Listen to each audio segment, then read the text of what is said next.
when it comes to entertainments, especially show business, there's these things called genre. And even in that genre, there's the more mystical or fantasy type of genre and the more realistic kind of genre.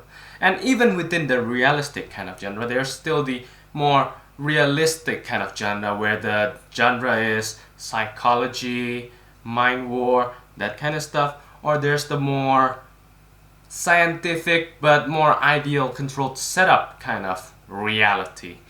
And it's not really a bad thing per se, but if we're to look at the actual commentary, the actual reviews of these works, we can see a pattern where the more realistic something is in terms of a show, the less well received it is unless it's controlled. Now, why is that? The whole point of a show or an entertainment is to basically get away from the stress of daily life, to get away from the stress and hurdles of, well, real life. So, why on earth would anyone purposely get away from real life by basically consuming real life? That wouldn't make sense. It's like wanting to live longer, but to do that, you're drinking cyanide. It's like, oh, I want to live, but I want to know this colorful looking liquid. You know what bums up cyanide? It just doesn't work. At least it doesn't work that well. Yes, sometimes poisons can be medicine, but in entertainment, not so much. Some might like it, but most tend to dislike it. That's why the most popular genres of movies are blockbusters, because it's so far-fetched from our common reality that it's entertaining. It's exciting. And the same can be said about anime. Anime is fun. It has multiple different genres, it has different target markets, like shows like Doraemon, Crayon Shin-chan, and all of those more kiddie shows are obviously aimed towards children, and therefore they cater those children and are censored accordingly. However, some other shows are not. And it's really just one of those things, it's one of those times where the genre defines how a show runs. The target market also defines how the show runs, but not to the extent of the genre itself.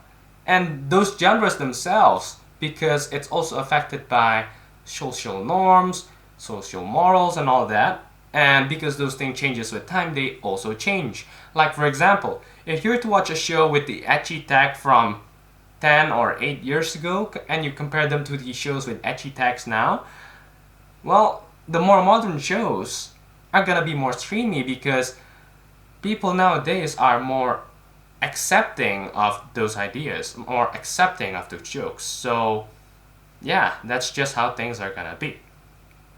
But that in itself is not a bad thing.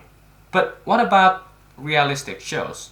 Now, if we're to watch shows with themes like politics or psychology, depending on the other tags, like if it's psychology comedy like Kaguya-sama, then yeah, it's gonna be enjoyable to some, not enjoyable to some others, but it's just more enjoyable because it's still a comedy, it's still something far-fetched.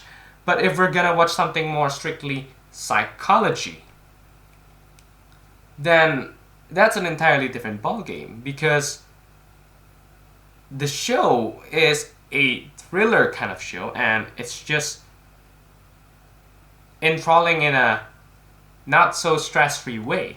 And to most people out there who just wants to kick off and relax and enjoy the show, that show's not gonna cut it. It's not what they're there for.